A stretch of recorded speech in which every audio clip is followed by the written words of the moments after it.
Alright, I got the Fatshark goggles with the Infra V1 installed on it. It's a bit of a mess right now. We're gonna have to do a little bit of work to it, but it works pretty good. We're gonna take it outside and give it a real world test. I'll be filming with my phone on the side to give an idea of how dark it actually is out there, and I also have a little IR light that we're gonna play with. So we'll start right now.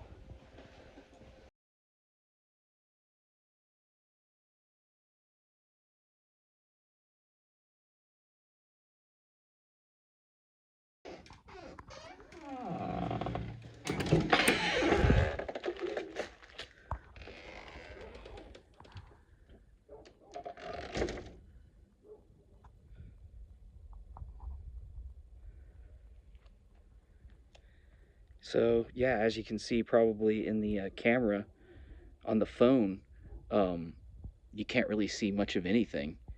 But the goggles here are pretty good.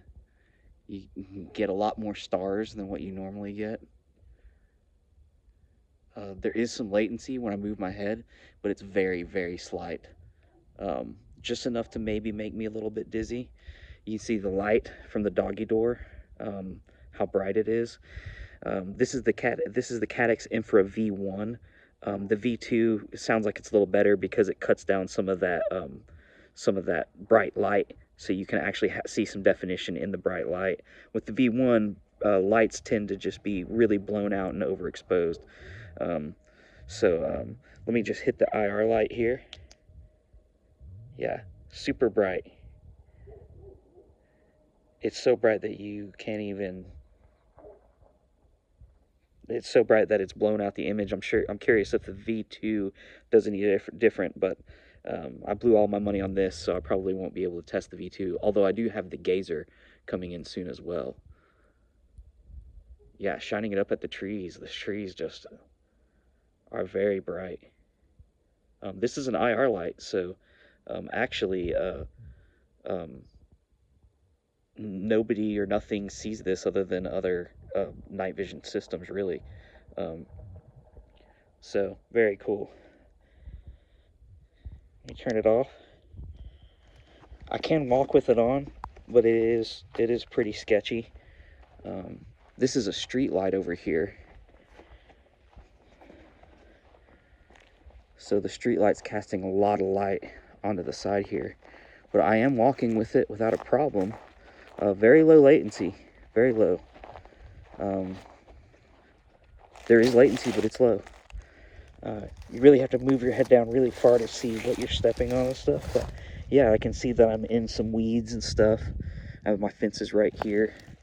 Stuff seems to be different. It's like farther away than you think, kind of like looking through a side of a through a rear view mirror of a car. I'm going to shine the IR at the... Yeah, see the IR doesn't go to the water tower, I guess. It does go far though, doesn't it? Look at that. Wow, that is far away. That IR illuminator is lighting very far away. The stars look awesome.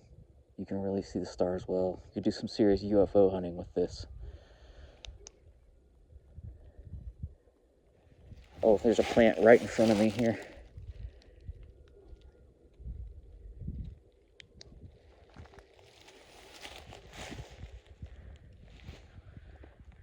Okay, yeah, I wouldn't be able to walk around very long with these on because I would get sick. It helps when you just kind of stay still and look ahead, and then maybe move very slow.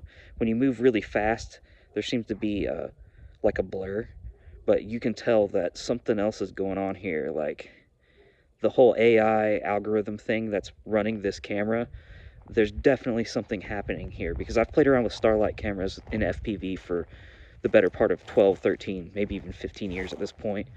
And there is something different about it. I can't quite explain it. It's just something a little different. I'm not sure what it is. But yeah, it's pretty good, guys. It's pretty good, considering I got the camera for like $100, and I actually got a steal with these Fatshark goggles. I got them for $50, but you know, they're normally like $300.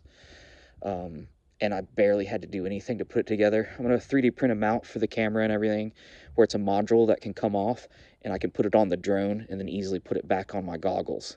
So that should be pretty cool.